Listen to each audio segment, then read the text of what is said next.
So you were prepared to take your own life if necessary to bring down that plane. Of course. Where were you and what do you remember you were thinking when you heard that another plane hit the Pentagon?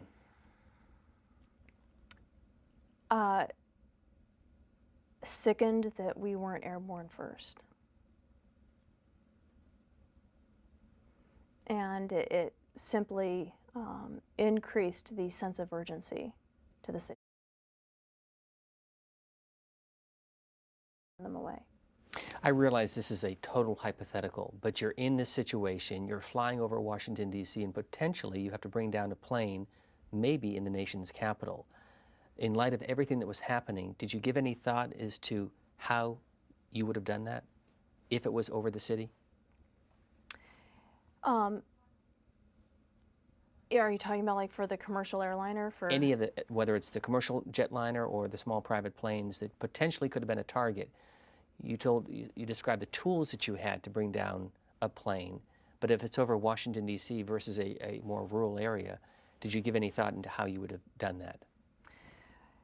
For the larger aircraft, again, it would simply be taking off the tail, which would be, I would essentially be a kamikaze and ram my aircraft into the tail of the aircraft. And, I gave some thought to, would I have time to eject, but I would need to ensure that, you only got one chance. You don't want to eject and then have missed, right? You got to be able to stick with it the whole way. Hurt them. You did how many missions after 9/11 over D.C.? Gosh, I don't know. We stayed airborne. On that day, I went up for a second one and escorted the president back in on Air Force One.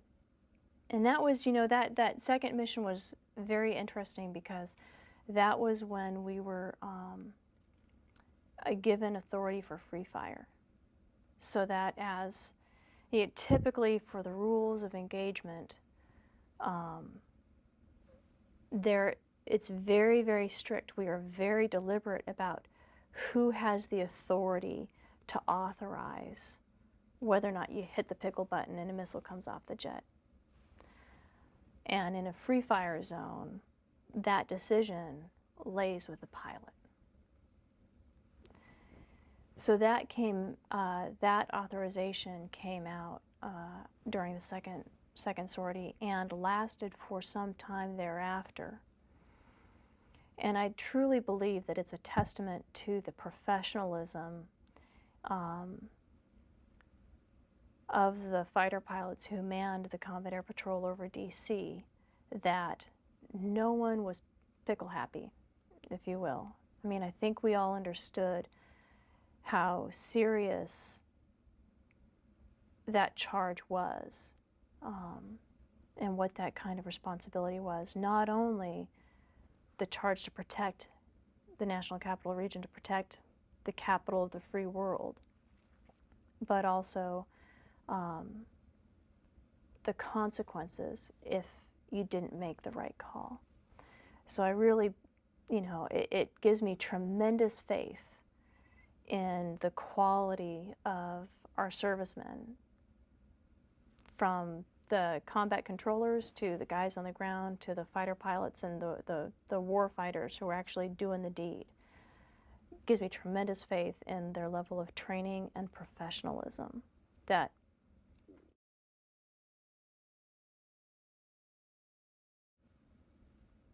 You refer to yourself as Lucky, obviously Lucky Penny, but who coined that? Well, let me just tell you, don't name yourself. It's when you become combat mission ready, the guys in your fighter squadron will name you, and it's oftentimes it might be a play off of your last name, like mine, Lucky Penny. Though I tell everyone, it's, if you're not lucky, better lucky than good. If you're not good, you better be lucky. It's or it'll be based off of some, silly thing that you've done or act of buffoonery. It's the names should be witty.